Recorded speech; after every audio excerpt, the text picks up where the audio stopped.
What if the man you loved more than life itself was the very reason your perfect world came crashing down? How do you keep pretending when every smile you give your wife and son feels like another lie stacked on years of silence? And what happens when one desperate text on a rainy California night rips the mask away and leaves you standing at the edge of everything you built?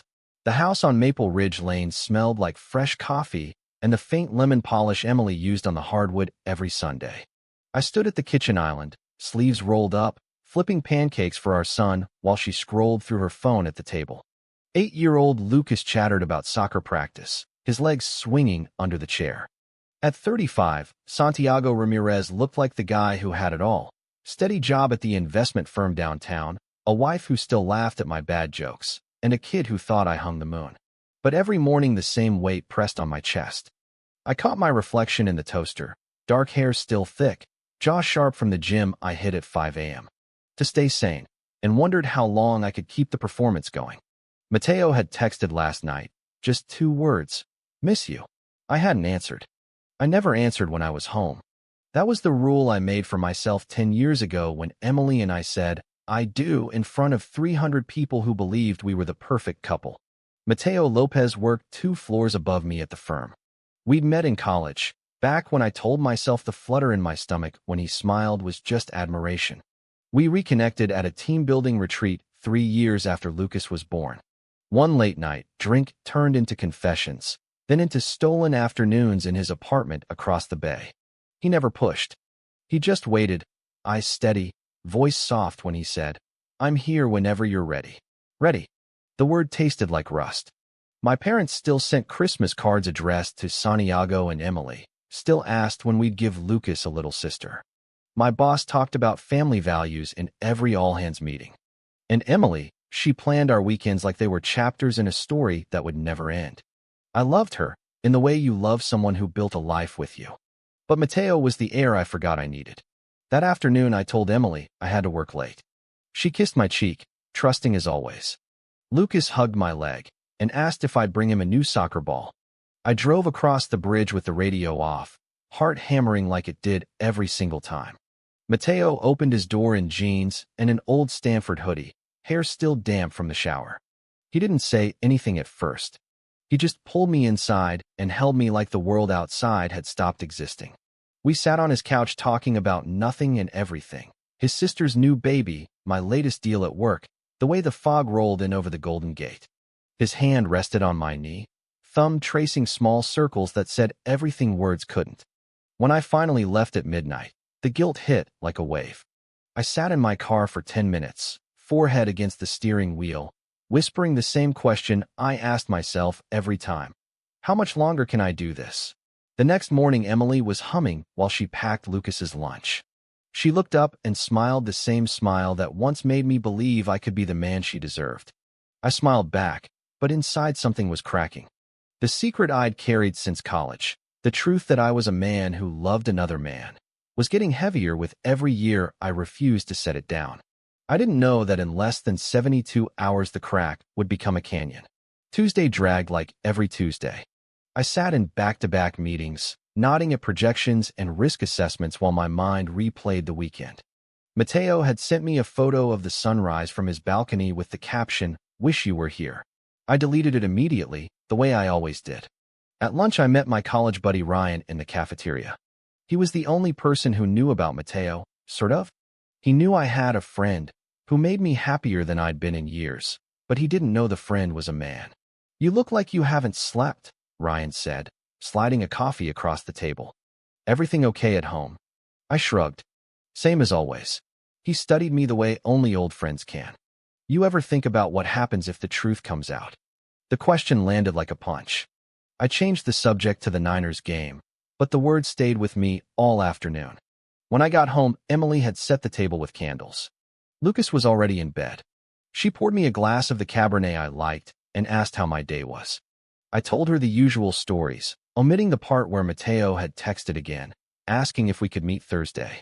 That night, I lay awake listening to her steady breathing. I thought about the day we met at a mutual friend's barbecue, how her laugh made me feel safe. I thought about Lucas learning to ride his bike, me running beside him, terrified he'd fall. I thought about my mother's face when I told her I was marrying Emily. Pure relief. And then I thought about Mateo's eyes when he looked at me like I was the only thing that mattered. Thursday came faster than I wanted. I told Emily I had a client dinner. She believed me. Mateo met me at a small Italian place in the Mission District where no one from our world ever went. We sat in a corner booth, knees touching under the table. He talked about the promotion he'd been offered in Seattle and how he'd turned it down because leaving me wasn't an option. The words twisted something deep in my chest. I don't know how much longer I can keep hurting you, I whispered. His hand found mine under the tablecloth. You're not hurting me, Santiago. You're surviving. But surviving isn't living. We left the restaurant and walked along the pier. The city lights glittered on the water. For one reckless hour, I let myself imagine a different life. One where I woke up next to him every morning, where Lucas could visit on weekends, where I didn't flinch every time someone asked about my wife. When I kissed him goodnight in the shadow of his building, it felt like a promise I wasn't sure I could keep.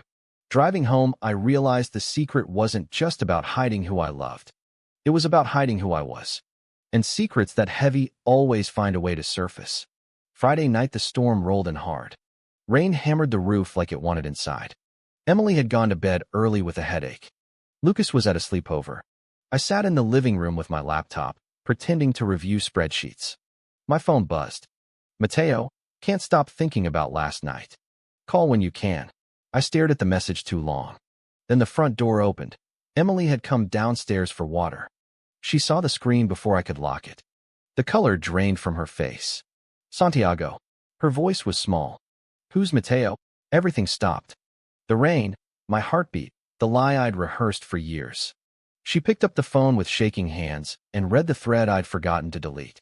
Years of, I miss you. When can I see you? You're the only one who really sees me. She didn't scream. She just sat down on the couch like her legs had given out. I thought we were happy, she whispered. I tried to explain. The words came out tangled. College confusion, pressure from my family, fear of losing Lucas, fear of losing everything. She listened until I ran out of breath. Then she asked the question that broke me. Have you ever loved me at all? I told her the truth I'd hidden even from myself. I loved her, but I wasn't in love with her the way she deserved. The silence that followed was louder than the storm. She stood up, walked to the window, and watched the rain streak down the glass. I need you to leave tonight, she said quietly. I can't look at you right now. I packed a bag in the dark. Lucas's soccer trophy sat on the shelf, staring at me like an accusation. When I walked out the door, Emily didn't say goodbye. She just closed it behind me with the softest click I'd ever heard. I drove through the storm to Mateo's place. He opened the door in pajama pants, took one look at my face, and pulled me inside without a word. I stood in his living room dripping wet, shaking, and finally said it out loud. She knows. Mateo didn't celebrate. He just held me while I cried for the life I'd just destroyed and the one I was terrified to start. The first week was a blur of phone calls and tears. Emily's lawyer sent papers. My mother called from Arizona, voice cracking with disappointment and scripture. My father didn't call at all. Lucas asked why Daddy wasn't coming home. I sat on Mateo's couch and tried to explain to an 8-year-old that sometimes grown-ups make choices that hurt everyone, even when they're trying to be honest. Mateo was patient. He made coffee in the mornings, left the bathroom light on so I wouldn't wake up disoriented, and never once said, I told you so. But I could see the worry in his eyes when I stared at my phone for hours, rereading old texts from Emily. Work became a battlefield.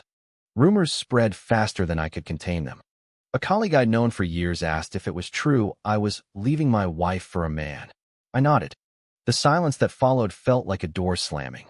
My boss called me in for a check-in that felt more like a warning. I started looking for new opportunities the same afternoon. Mateo's family reacted differently.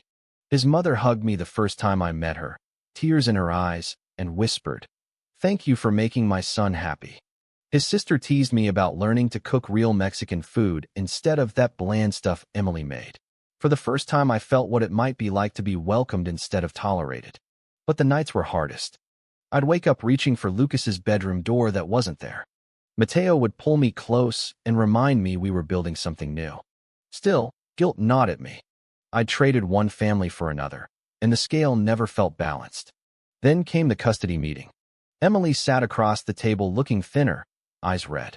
She agreed to shared custody, but asked that Lucas not meet Mateo yet. "He's too young to understand," she said. I agreed because I had to. Walking out of that office, I felt like I'd signed away pieces of my heart I'd never get back. Mateo waited for me in the parking lot. When I told him what happened, he just nodded and said, "We'll figure it out. Together." For the first time since the storm, I believed him. 6 months later, the new apartment in Oakland still smelled like fresh paint. Lucas spent every other weekend with us now. He called Mateo Tio and asked him to help with math homework. The first time he did, I stood in the kitchen and cried where no one could see. Work was better too. I'd landed a senior role at a smaller firm that didn't care who I loved. But society still had teeth. At Lucas's soccer game, a parent I'd known for years crossed to the other side of the field when he saw me with Mateo. I felt the stares, heard the whispers. Mateo squeezed my hand and whispered, "Their discomfort isn't your problem." The real test came when my parents flew in for Lucas's birthday. My mother hugged Mateo stiffly. My father shook his hand, but wouldn't meet his eyes. At dinner, the tension was thick enough to cut. Halfway through dessert, my father asked, "Are you sure this is what you want, Mijo? A real family?" Mateo didn't flinch. He simply said, "Santiago is my real family now." Later that night, my mother pulled me aside in the hallway. "I don't understand," she said, "but I see how he looks at you. And how you look at him. Maybe that's enough for now." It wasn't forgiveness, but it was a crack of light. Mateo and I fought sometimes. Real fights about money. About how much I still checked Emily's social media. About whether we should move to Seattle where no one knew our story. Each fight ended the same way, with one of us apologizing and the other reminding us why we chose this. One evening, Lucas asked, "Dad, do you love Tio Mateo more than Mom?" I knelt down so we were eye level. "I love your mom for giving me you. I love Mateo for letting me be me." He thought about that for a long minute, then hugged me. "Okay, as long as everybody's happy." Kids, I realized, sometimes understand more than adults ever will. 2 years after that stormy night, I stood on the balcony of our new house in the hills overlooking the bay. Mateo was inside grilling steaks for our housewarming. Lucas, now 10, was kicking a soccer ball around the yard with his cousins from Mateo's side. The sun was setting in that perfect California way, painting everything gold. I thought about the man I used to be, the one who smiled for photos and died a little every time he lied. That man was gone. In his place stood someone who had lost a marriage, half his old friends, and the version of himself his parents once prayed for. But he had gained something bigger, a love that didn't ask him to shrink, a son who saw both his dads without blinking, and a future that felt wide open. Mateo stepped outside and wrapped his arms around me from behind. "You okay?" he asked, chin resting on my shoulder. I turned and kissed him right there in the open. No fear, no looking over my shoulder. "Yeah," I said. "I'm finally okay." The road hadn't been gentle. There were nights I still woke up reaching for a life that no longer existed. There were holidays when my parents' silence stung. There were moments when Emily and I passed each other at school events, and the ache felt fresh. But every scar reminded me I had chosen truth over comfort, and truth, it turned out, was worth every piece I'd given up. Lucas ran over, cheeks flushed from playing. "Dad, Tio, come watch me do the new trick." We followed him to the grass, laughing as he showed off his latest soccer move. In that moment, the three of us, father, son, and the man who made our family whole, stood under the same sky. I had once believed hiding who I was would protect everyone. That night 2 years ago proved the opposite. The only way to protect the people I loved was to stop lying to them, and to myself. Looking back now, I understand that love isn't the absence of pain. It's the courage to walk through the pain and still choose each other on the other side. In sharing this story, I'm not offering neat advice. Life doesn't hand those out. But if you're carrying a truth that feels too heavy, remember this. The night you finally set it down might feel like the end of everything. It isn't. It's the beginning of the life you were always meant to live. Choose honesty, even when it costs you the world. The world that remains will be the one that was always waiting for the real you.